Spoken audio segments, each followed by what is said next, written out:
Do you ever feel like you have a hard time coming up with topic ideas? Do you ever have a hard time coming up with topics to write about? Are you looking for ways to generate ideas more frequently, more easily, and create content and blog at a more consistent pace? Is that something that would be of interest to you? If so, stick around for this video, and I'm going to give you a few key tips that'll help you find more topics to write about and be able to put content out in a more consistent fashion. But before we dive into that, make sure that you subscribe to the YouTube channel, hit the little notification bell so you can get brand new videos when they come out, and continue to follow me along on this journey where I teach you everything I know about blogging.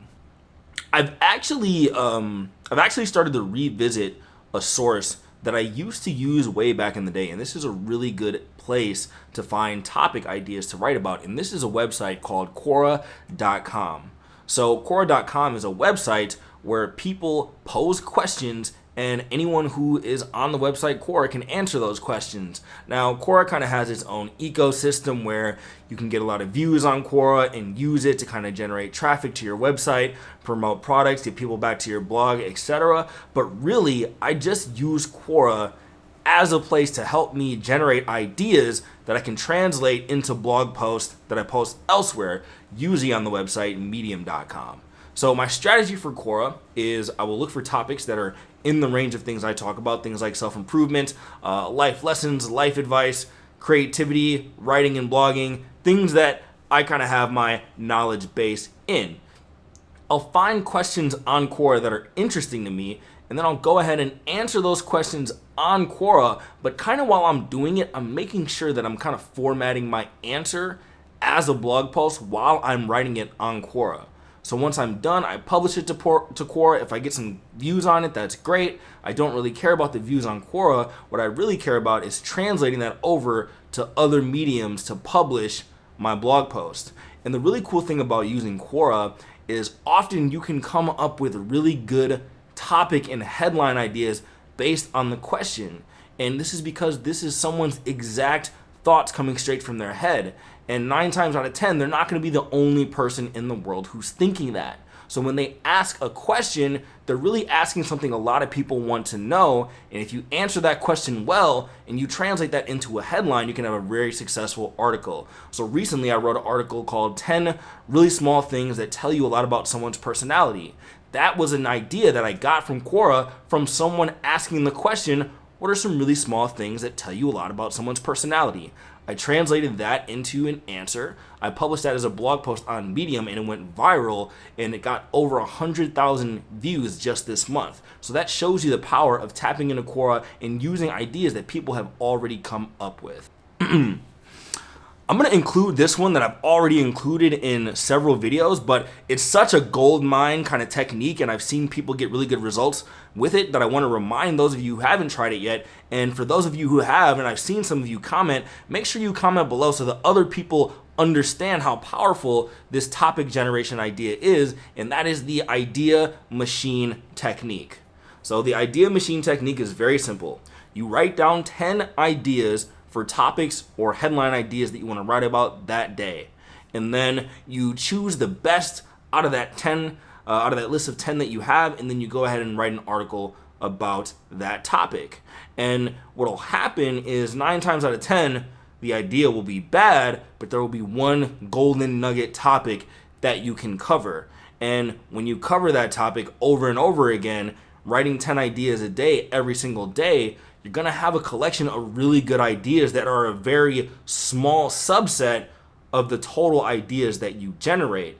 And what will happen over time as you get into this practice deeper, you will start to have a handful of really good ideas. Sometimes I'll sit down and write 10 ideas and 3 or 4 of them will be really, really good. So in that case, I'll store them way in the back in some document that I'll use for future reference. So the better you get at idea generation, the more good ideas you're going to come with. So make sure that you use the idea machine technique every single day before you start your writing session, so you will have a bevy of topics to write about. Now let's say that you're looking maybe you're looking from a little bit of a broader perspective. I want to cover the question, of finding topics to write about from a micro perspective, where I just talked about some blog post idea generation techniques, and we can take it all the way out to the macro for people who are really interested in, what do I write about in general? I don't really have a voice. I don't really have techniques ready to go. I don't have a whole kind of brand around a certain set of topics. How do I find those?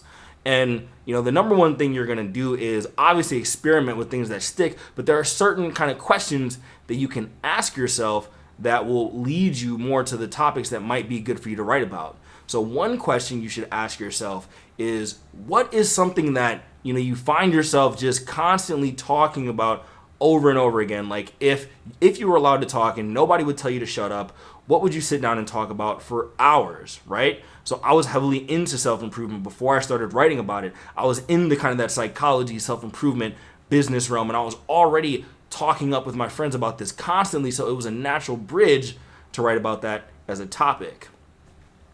Another thing you could ask yourself is, what is something that comes very easily to you that a lot of other people think is quite difficult? What do you kind of have an intuitive sense for? Maybe you're really good with your health. You just kind of eat healthy naturally, and you have all these tricks that you use, and you're a go-getter who gets to the gym. Maybe you are really good, helping people out with their relationships, and they're like, wow, you're so good at communicating. How do you do that so effortlessly? So think of different topics that you just have this kind of natural intuition for, that other people seem to be in awe of when they interact with you. And this takes a little bit of digging, because oftentimes we kind of have a filter in our brain where we don't see kind of the blessings other people send our way. We don't fully receive those compliments. We always kind of brush it off like, who really cares about that, right? But you should care about that, because that can be the seed for topics that you can write about. That can be the kind of knowledge base, the expertise base that you build your blogging brand on. And kind of an obvious bridge to topics you should write about: what do you like to read?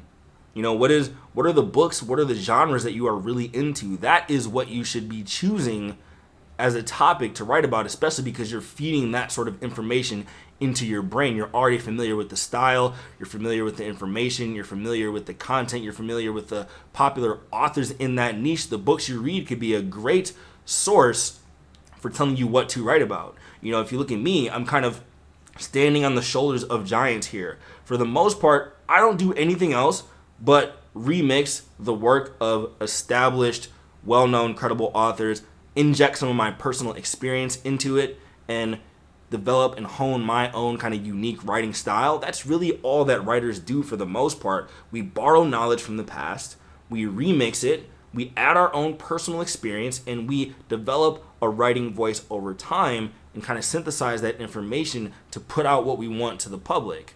And the books that you read are, over time, they become who you are. You have so much knowledge that kind of flows through you if you become a voracious reader. And if you're not a voracious reader, you need to become one if you want to be successful in the writing game. So think about the books you read, think about the subjects that interest you, and use that information to start writing about those topics. This is more of a general tip for those of you who are really, really stuck on choosing a single topic, on choosing a narrow niche. Don't focus on doing this. I've seen a lot of people who have asked me, can I write about two or three different topics, Io? Can I write about two different broad ranges of things?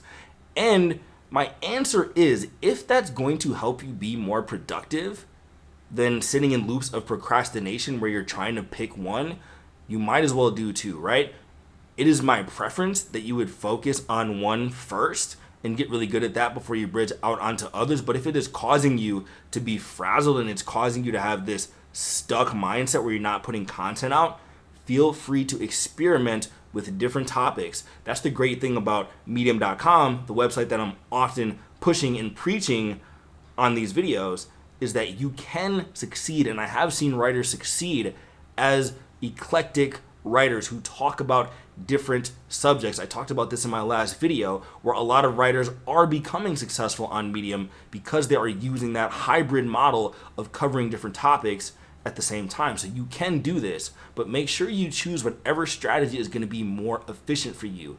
If going with multiple topics is going to help you gain momentum and write consistently every day, do that. If you want to narrow things down, then do that. But make sure that you pick one of those strategies and stick with it. It doesn't matter which one it is. Last, a really good way, kind of similar to the Quora point, to find topics to write about is look at what people are saying. And you can find this in a number of different places. You can see comments on popular blog posts wherever you're reading content, whether that happens to be Quora, whether that happens to be Medium. Read and look at what people are commenting, and sometimes they'll give you like word for word ideas of what to write about. So maybe an article will be really good, but someone will comment and say, hey, I really love your article, but I'd love for you to go deeper on X, Y, and Z. Then you could write about X, Y, and Z. You can read reviews of books in your niche. I often talk about reading 3-star books because they're kind of the most accurate reviews, where 1 stars are super negative and usually 5 stars are just, oh, everything about this book is great. But 3-star reviews say, hey, I like the book, but here are a couple things I wished you would have done better. Here are some topics I wished you would have been covering. So this gives you a little bit of that arbitrage material that you can use to find new topics.